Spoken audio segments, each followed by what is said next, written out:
Bienvenidos a un nuevo canal de YouTube. A continuación vamos a ver el análisis de la renuncia del Premier Villanueva, analizado por la opinión de dos congresistas, Víctor Andrés Belaunde y Velázquez Gesquín, para analizar los impactos y por qué se dio esta renuncia del Premier Villanueva. Víctor Andrés García Belaunde. Bueno, buenos días, don Raúl. Mucho gusto estar acá en este programa. Bueno, se ve porque la política no lo hacen los políticos. Bueno, ¿qué sería si lo hicieran solo los políticos? Bueno, cuando la política la hacían los políticos en el pasado se hacían mejores cosas, ¿no? Había objetivos claros, había programas, había gobierno, había gobernabilidad, en fin, en el pasado había líderes, ¿no?, que conducían a los pueblos y a los gobiernos. Ahora vemos, no veo eso en este momento, veo gente que hace política pero que no es política. Y esa improvisación es parte de lo que estamos viendo el día de hoy. No entiendo, por ejemplo, cómo el señor Villanueva, que creo que ha sido importante como bisagra de un gobierno que sale y un presidente o vicepresidente que asume la presidencia, que era un papel particularmente delicado. Muy delicado. Yo creo que Villanueva hizo un buen trabajo allí, pero evidentemente no lo reflejó después en la buena relación que tenía él o el haber sido el puente entre el Parlamento y el gobierno cuando él acepta una serie de reformas de leyes planteadas por el gobierno para el referéndum, y el referéndum el gobierno apoya justamente en contra de los proyectos que Villanueva había apoyado en el Congreso. O sea, ahí viene ya la primera clara división entre lo que piensa el primer ministro y lo que piensa el gobierno o el otro gobierno o la otra cara del gobierno. Entonces yo creo que ahí ya hubo una especie de ruptura de lo que estaba pasando. Y luego hemos seguido con diálogos donde el presidente dice una cosa y el ministro dice otra, o declaraciones que no se compatibilizan en todo caso. Y bueno, también la dificultad de poder mantener articulada la representación parlamentaria. Además, ya cuando se descubre que el primer ministro no puede ser la bisagra entre el Parlamento y el gobierno, que es un puente roto porque acepta él en el Parlamento una cosa y luego el gobierno plantea otra, entonces evidentemente pierde autoridad también como interlocutor. Y luego pasa el tiempo y viene este diálogo en los cuales el lenguaje es diferente entre el gobierno y el primer ministro, entre el presidente y el primer ministro.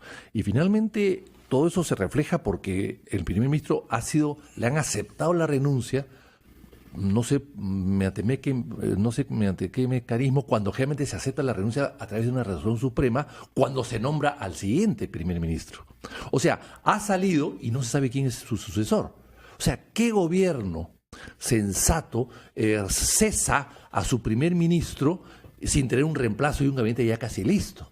Eso es una cosa sorprendente. Entonces Nos da una idea del vacío, en realidad. Yo le recomendaría al señor Vizcarra que lea a un autor español, José María Pemán, que tiene un libro muy, muy simpático, Conversaciones con los ministros, en época, ¿no?, de la dictadura de Franco, imagínese usted.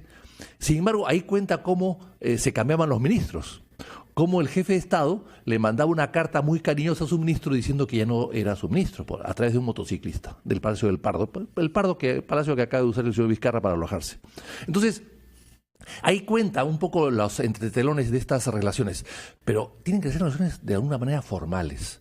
Entonces acá se enteran los ministros que ya no lo son casi a través de los periódicos, y se ven por eso mismo se ven obligados a renunciar porque ya el presidente no los recibe o no habla con ellos 1 semana, 2 semanas, 3 semanas. O sea, que el presidente de la República no hable con su primer ministro 3 semanas viviendo en Palacio de Gobierno con una puerta que solamente los separa, porque antes estaban separados por un muro, ahora ese muro es una puerta. Entonces realmente llama la atención. Sí, efectivamente es parte de lo que usted señala, tiene efectivamente pues perfiles alarmantes, ¿no?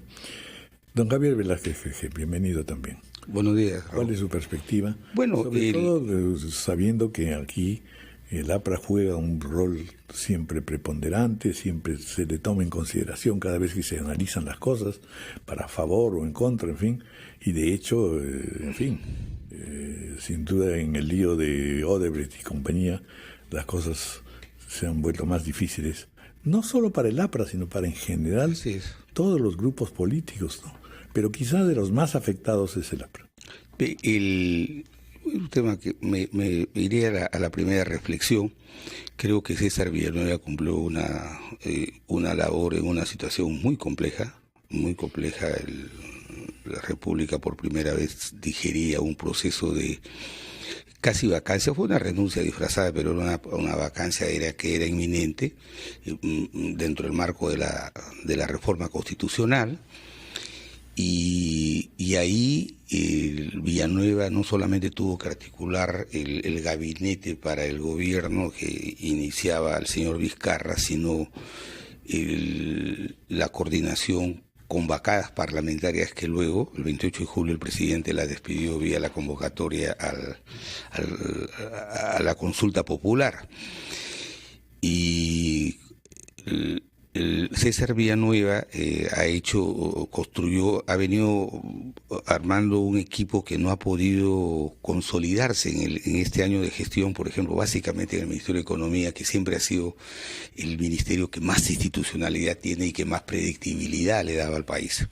Entonces, eso ha hecho que el presidente, a medida que iba avanzando y ver que el tema de la correlación de fuerzas por sus reuniones que tenía, que no las conocimos después por Keiko Fujimori con la mayoría parlamentaria, entonces comenzó a construir una agenda que tuvo como un eje principal el tema de la reforma política.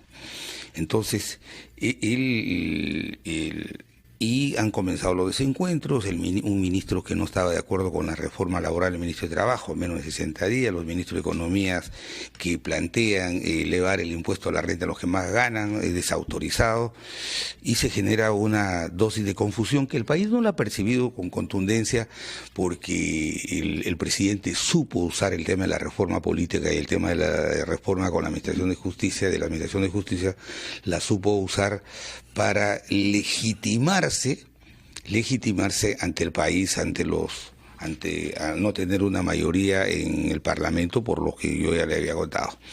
Entonces, los resultados a un año de gestión es normal, que siempre he pensado, por la modesta experiencia que he tenido como primer ministro, que el primer ministro no tiene agenda propia, es el hombre de confianza del presidente, pero es el que tiene que tener muy claro cuáles son los objetivos que persigue el gobierno, que el sujeto legitimado, que es el presidente, quiere llevar adelante, y cuando estos objetivos no funcionan, evidentemente, se dan este tipo de casos de la remoción. Ahora, tampoco es muy difícil que un primer ministro dure los 5 años, pero diré que Villanueva en este año ha cumplido el encargo con algunas eficiencias. Se ha mejorado la relación con los gobiernos locales y regionales. 2 veces anunció diálogos con las fuerzas políticas, nunca hubo esa iniciativa. Y lo único que se ha generado es una dispersión en el Parlamento que hace un poco más difícil que pueda haber proceso de concertación. Ojalá que el nuevo primer ministro que nombre el presidente Vizcarra no sea solamente un hombre de su confianza de él, porque ya hemos visto en experiencias pasadas, específicamente en el gobierno de Toledo, que se nombraba grandes personalidades para recuperar oxígeno, pero al final de cuentas venían los desencuentros. Que despierte y suscite confianza en todos los actores, en todos los actores sociales, todos los actores sociales. Y eso pasa que no solo que este discurso es casi un superhombre el que estamos buscando. Yo creo que, mire, don Raúl, te lo digo de verdad. Aquí el problema es que el país ha comenzado a percibir que después de 20 años se encuentra con que un titular del periódico dice que después de 20 años la pobreza ha comenzado a ceder, que la anemia ha comenzado a aumentar. Ya no se habla de desnutrición crónica, el empleo en Lima ha comenzado también a crecer. Entonces, los temas sociales y los temas de la seguridad y los temas de la salud también son tan importantes como la reforma política. Por eso es que el presidente tiene que tener claro, porque él es el jefe del Estado, el que tiene que establecer cuáles son los 4 o 5 ejes que van a acompañar al gobierno hasta el 2021 y buscar la persona adecuada que, siendo de su confianza, pueda estar comprometido comprometido con llevar adelante el impulso de estas reformas que hoy día todos estamos de acuerdo en que tenemos que apoyar. O sea, llegar al Bicentenario sin haber impulsado una reforma importante institucional, yo creo que sería un tiempo desperdiciado.